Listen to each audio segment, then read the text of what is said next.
مولانا اقبال قریشی صاحب کے بیانات اور وظائف کے لیے وظائف الصالحین ٹی وی کو سبسکرائب کریں۔ رمضان مبارک کا آخری اشراق ابھی شروع ہو چکا ہے۔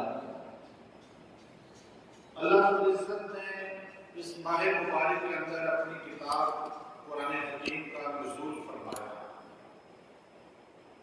قرآن حکیم کا نازل ہونا اللہ کی طرف سے بہت بڑی نعمت اور انعام ہے، چونکہ قرآن حکیم کو یہ شرف حاصل ہے کہ یہ وہ کتاب ہے جس کے بارے میں خلاق عالم نے خود فرمایا لا ریب فیہ، اس کتاب میں ایک ذرہ شک کی گنجائش نہیں ہے۔ یہ نبی صلی اللہ علیہ وسلم کا وہ معجزہ ہے جو قیامت تک زندہ جاوید ہے۔ حضرت ابو سعید خدری رضی اللہ تعالیٰ عنہ راوی حدیث ہیں، امام ابن کثیر رحمۃ اللہ علیہ نے اس کو نقل فرمایا کہ ابو سعید رضی اللہ تعالیٰ عنہ فرماتے ہیں رسول اللہ صلی اللہ علیہ وسلم کے دو معجزے ایسے ہیں جو قیامت کی صبح تک زندہ جاوید رہیں گے۔ ہمارے نبی کے معجزات کی کوئی تعداد نہیں ہے، جتنے انبیاء علیہ السلام کے معجزات کو یکجا کیا جائے ان سے زیادہ معجزات ہمارے محبوب نبی صلی اللہ علیہ وسلم کے ہیں، بلکہ علامہ سیوطی رحمۃ اللہ علیہ نے اور دیگر ائمہ نے معجزات کو متفرق طور پر جمع کرنے کی کوشش کی۔ 2000 سے زائد معجزات میرے پاس خود میں نے محفوظ کیے ہمارے نبی صلی اللہ علیہ وسلم کے جو موجود ہیں۔ ان سارے معجزات میں دو معجزات ایسے ہیں جن کو صحابی رسول فرماتے ہیں ان کا ثانی دلیل کوئی نہیں کائنات میں۔ ایک قرآن حضور کا زندہ معجزہ، ہر نبی کا معجزہ اس کی زندگی کے ساتھ تھا۔ موسیٰ کلیم اللہ چلے گئے، عصا کا معجزہ بھی چلا گیا۔ موسیٰ کلیم اللہ چلے گئے، جو ہے ہاتھ کا بیضاء کا معجزہ بھی چلا گیا۔ عیسیٰ روح اللہ چلے گئے، زندہ کرنے کا معجزہ، کوڑیوں کو شفا یاب کرنے کا معجزہ ان کے ساتھ چلا گیا۔ حضرت ابراہیم چلے گئے، گلے گلزار آگ کا ہونا معجزہ ان کے ساتھ چلا گیا۔ حضرت داؤد چلے گئے اور لوہے کا نرم ہونے کا معجزہ ان کے ہاتھوں سے ان کے ساتھ چلا گیا۔ حضرت سلیمان علیہ السلام چلے گئے، ان کے ساتھ معجزات جنات کا، ہواؤں کا تصویر ہونا یہ چلا گیا۔ اللہ نے انبیاء کے 7 معجزوں کو زمین سے اٹھا لیا۔ ہمارے نبی واحد کائنات کی عظیم ہستی ہیں جن کے ساتھ معجزے ختم نہیں ہوئے، بلکہ رسول اللہ آج بھی قبر میں زندہ ہیں۔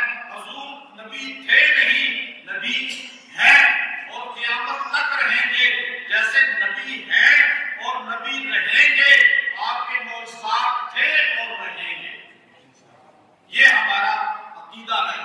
اب آپ کا ایک معجزہ قرآن، ابو سعید فرماتے ہیں ثانی کوئی آج دنیا سائنس ترقی کر گئی، دعویٰ کرنے والے چاند تک پہنچ گئے، دعویٰ کرنے والے کہ ہم یہ کر دیں گے وہ کر دیں گے، ساری دنیا یورپ مل جائے، ساری دنیا کفر مل جائے، سارے سائنسدان مل جائے، نیوٹن پہ اعتماد کرنے والے، آئنسٹائن کا نام لینے والے، بڑے بڑے سائنسدانوں کے نام لینے والے جمع ہو جائیں، نوبل انعام یافتہ سارے سائنسدان جمع ہو جائیں، سارے شعراء جمع ہو جائیں، اللہ کا قرآن کہتا ہے فَأْتُوا بِآیَةٍ، ایک آیت قرآن کی لا کے دکھاؤ۔ ایک آیت دنیا یورپ لے آئے، ایک آیت دنیا کے سائنسدان شعراء لے آئے، آج قرآن چیلنج کر رہا ہے تم ایک آیت لا کے دکھاؤ، مسلمانوں کا ایمان کمزور ہو جائے گا۔ لیکن کیسے کمزور ہو؟ ہمارے قرآن کی ایک آیت نہیں لا سکتے اور پھر کوشش کرتے ہیں مسلمانوں کو گمراہ کرنے کی۔ دوسرا معجزہ، مختصر بات کر کے دوسرا معجزہ کون سا ہے؟ آپ حیران ہوں گے، صحابی رسول فرماتے ہیں حضور نے فرمایا حاجی کنکریاں مارتا ہے شیطان کو 7 سال، 3 شیطانوں کو جنگلات میں کنکریاں مارتا ہے۔ آپ نے کنکری ماری، 40 لاکھ بندے نے کنکری ماری، میں نے 23 سال کنکری ماری، میں جا کر دیکھتا ہوں اس حدیث کی روشنی میں اللہ کے رسول نے فرمایا تم کنکریاں مارتے ہو، 7 کنکری ایک بندہ مارتا ہے، 7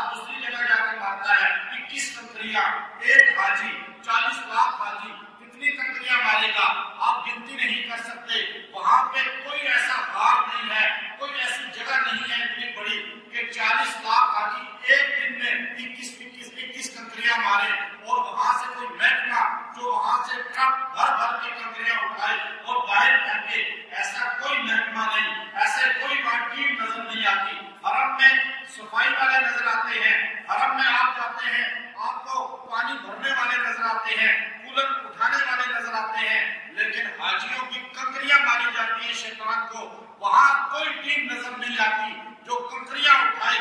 اللہ کے رسول نے فرمایا حاجی کنکری مارتا ہے، جس کا حج قبول ہو جاتا ہے فرشتے اس کنکری کو جنت میں منتقل کر دیتے ہیں، جس کا نہیں قبول ہوتا وہاں تھوڑے سے ڈھیر لگے ہوتے ہیں۔ میں نے کئی بار جھانک کے دیکھنے کی کوشش کی کہ دیکھوں کتنی کنکریاں پڑی ہیں، مجھے کبھی پہاڑ نظر نہیں آیا۔ 40 لاکھ بندہ کی 21 کنکریاں مارے، پہاڑ بنے گا نہیں بنے گا؟ یہ حدیث نبی کا معجزہ قیامت تک یہ بھی زندہ ہو گیا۔ اب مختصر بات ایک اور کر، لیلۃ القدر کی رات 1000 مہینوں سے افضل ہے، 1000 مہینوں سے افضل ہے۔ قرآن اترا رمضان کو، قرآن آسمان دنیا پہ رمضان پہ آیا۔ اب یہ لوگ اکثر قرآن 2 بار اترا ہے، یہ ذہن میں رکھنا۔ قرآن کتنی بار اترا؟ ایک بار لوح محفوظ سے آسمان دنیا پہ لیلۃ القدر میں۔ اکثر لوگوں کو اشکال ہو سکتا ہے حضور علیہ السلام کو نبوت ملی تو قرآن زمین پہ آیا تو لیلۃ القدر تو نہیں تھی۔ قرآن اترا لوح محفوظ سے آسمان دنیا پر کس رات کو؟ لیلۃ القدر میں۔ آسمان دنیا پہ اترا پورا کا پورا لوح محفوظ سے، لیکن آسمان دنیا سے زمین پر آیا اللہ رب العزت نے پورا کا پورا نہیں اتارا بلکہ تھوڑا تھوڑا کر کے اتارا، اور پھر 23 سال میں اتارا۔ کبھی غار ہرا میں، کبھی غار ثور میں، کبھی کعبۃ اللہ کے سائے میں، کبھی حتیم میں، کبھی ملتزم میں، کبھی ام ہانی کے گھر میں، کبھی رسول اللہ کے گھر میں، کبھی نوفل بن حارث کے سامنے، کبھی سیدہ خدیجہ کے سامنے، کبھی ہجرت کے راستے میں، کبھی بدر کے میدان میں، کبھی احد کے میدان میں، کبھی حنین کے معرکے میں، کبھی طائف کی وادی میں، کبھی مدینہ کی بستی میں، کبھی مسجد نبوی کے اندر، یہاں تک کہ نبی جہاں ہوتا قرآن وہاں پہنچتا۔ ایسا نہیں تھا کہ موسیٰ کلیم اللہ جہاں ہے قرآن وہاں پہنچی، موسیٰ گئے تو قرآن ملی، عیسیٰ گئے تو انجیل ملی، داؤد بیٹھے تو زبور ملی۔ محمد عربی کی شان دیکھیے، جہاں نبی جاتے تھے قرآن جاتا تھا۔ نبی عائشہ صدیقہ کے بستر پہ لیٹے ہوتے تھے، قرآن عائشہ صدیقہ کے بستر پہ آ جاتا۔ شان نبی کی ہے، مقام نبی کا ہے کہ اللہ نے قرآن لوح محفوظ کائنات کی سب سے بہترین محفوظ جگہ اللہ نے 2000 سال پہلے زمین و آسمان کے بننے سے پہلے قرآن کو پڑھا، اللہ نے فرشتوں کے بنانے سے پہلے قرآن کو لکھ دیا، لوح محفوظ کے اندر محفوظ کر دیا، کوئی اس میں کمی بیشی نہیں کر سکتا۔ لوح محفوظ سے اللہ کے فرشتوں نے پوچھا یا اللہ آسمان دنیا میں اتارا ہے، اب زمین پہ جا کے خلق ملک بھی ہو سکتا ہے، یہ بدلا بھی جا سکتا ہے۔ اللہ نے کہا لوح محفوظ سے بھی بہترین جگہ میں نے زمین پہ چنی ہے۔ پوچھا یا اللہ وہ بہترین جگہ کون سی ہے؟ اللہ نے فرمایا میرے محمد کا دل ہے، میں اپنے نبی کے دل میں اتاروں گا۔ کوئی دل محمد میں شیطان داخل نہیں ہو سکتا، کوئی وسوسہ داخل نہیں ہو سکتا۔ اللہ نے قلب محمد میں اتارا۔ اللہ کے فرشتوں نے گویا کہ سوال کیا یا اللہ پھر تو یہ کتابی شکل میں آ جائے گا، بدل دیا جائے گا، انجیل بدل گئی، زبور بدل گئی، تورات بدل گئی، یہ بھی بدلا جا سکتا ہے۔ اللہ نے فرمایا نہیں نہیں، انا نحن نزلنا الذکر وانا له لحافظون، میں نے اتارا ہے، میں حفاظت کروں گا۔ میں نے محمد کے قلب پہ اتارا، زمین پہ حفاظت کرائی، اب یہ قرآن میری فوج حفاظت کرے گی۔ اولئک حزب اللہ، اے اللہ تیری فوج کون سی ہے؟ اللہ نے فرمایا 4 سال کا بچہ بھی میرا فوجی ہے، 10 سال کا بچہ بھی میرا فوجی ہے، 40 سال کا بندہ بھی میرا فوجی ہے، 70 سال کا بوڑھا بھی میرا فوجی ہے۔ جو سینہ میں محفوظ کرے گا، دل اس کو کہا جاتا ہے جس میں رب رہتا ہے۔ کعبے سے زیادہ حیثیت مسلمان کے دل کی ہے، اس لیے مقام دل کا رکھا۔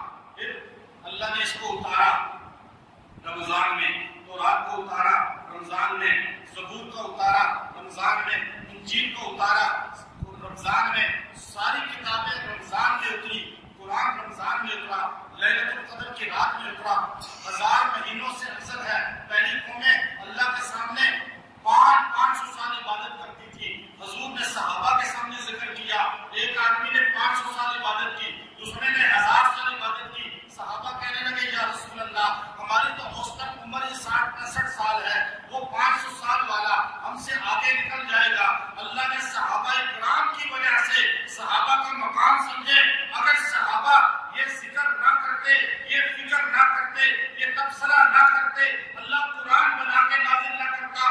صحابہ امت کے محسن ہیں، صحابہ ہمارے امام ہیں، صحابہ ہمارے پیشوا ہیں۔ ہم اس لیے کہتے ہیں صحابہ کو جو مانے گا وہ جنتی بن جائے گا، جو صحابہ کو نہیں مانے گا جنت میں نہیں جا سکے گا۔ صحابہ نے کہا یا رسول اللہ 500 سال کہاں، ہم کہاں؟ اللہ نے قرآن اتارا، میرے نبی کے غلاموں، میرے نبی کے صحابہ، تم ایک رات لیلۃ القدر میں عبادت کرو گے، تمہیں 80 سال کی عبادت کا ثواب مل جائے گا۔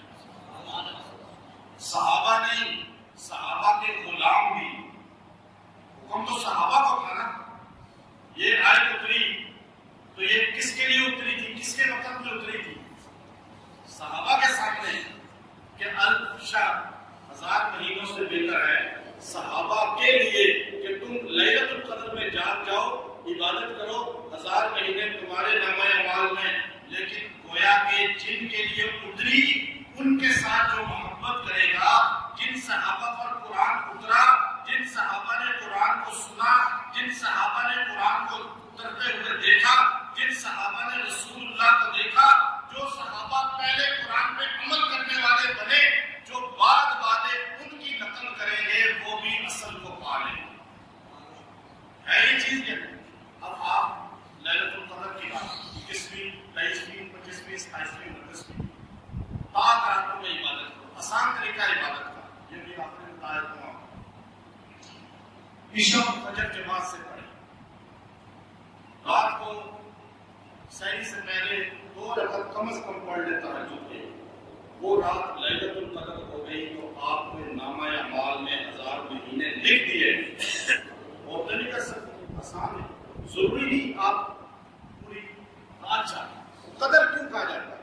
قدر کا ایک معنی کیا امام قرطبی رحمۃ اللہ علیہ، فرمایا قدر اس لیے کہتے ہیں کہ یہ عزت والی رات، قدر اس لیے کہتے ہیں کہ فرشتے جو ہے اس رات قرآن لے کر آئے۔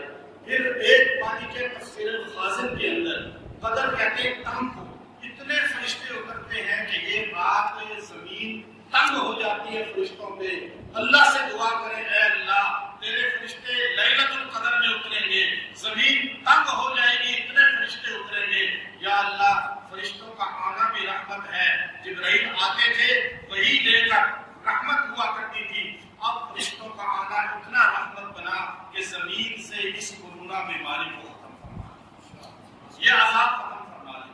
2 صحابہ آپس میں تھوڑی سی رنجش، تھوڑی سی آپس میں اختلاف ہوا، حضور باہر نکلے بتانے کے لیے کہ لیلۃ القدر کب ہے، دن بتا رہے تھے حضور، اللہ نے بتایا تھا، حضور باہر نکلے 2 آپس میں لڑ رہے تھے۔ آج مسلمان لڑتے ہیں، سوشل میڈیا پہ دیکھیں کیسے ایک دوسرے کو گالیاں دے رہے ہیں، ٹی وی پہ بیٹھ کے کیسے گالیاں دے رہے ہیں، کہاں رحمت کہاں بیماریاں ختم ہو سکتی ہیں ایسے۔ 2 مسلمانوں میں اختلاف تھا، حضور باہر نکلے ایک کم فرمایا صحابہ تمہارے اختلاف کی وجہ سے اللہ نے مجھے بلا دیا، اب میرے دماغ سے یہ چیز ختم کر دی کہ کون سی رات متعین ہے، اب آخری عشرے میں تلاش کرو۔ صحابہ جیسی پاک ہستیاں چھوٹا سا اختلاف کرے، لیلۃ القدر کی تعین اللہ واپس لے لیتا ہے۔ تو آج جو ہم گالیوں پہ آئے ہوئے ہیں، کفر کے فتووں پہ آئے ہوئے ہیں، تو بتائیں آج ہم سے بلائیں کیسے کر سکتی ہیں، بیماریاں کیسے کر سکتی ہیں؟ اللہ ہمیں عمل کی توفیق دے۔ وآخر دعوانا الحمد للہ۔ مولانا اقبال قریشی صاحب کے بیانات اور وظائف کے لیے وظائف الصالحین ٹی وی کو سبسکرائب کریں۔